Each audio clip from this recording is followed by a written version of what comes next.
Do you want to secure a J-1 visa? Here's how we help you get it, step by step.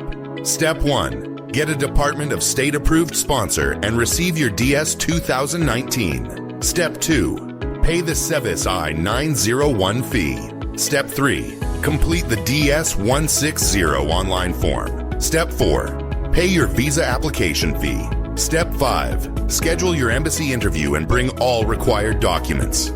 DS 2019, DS 160 confirmation, 𝐦𝐵𝐶 receipt, passport, financial proof, and sponsor letter.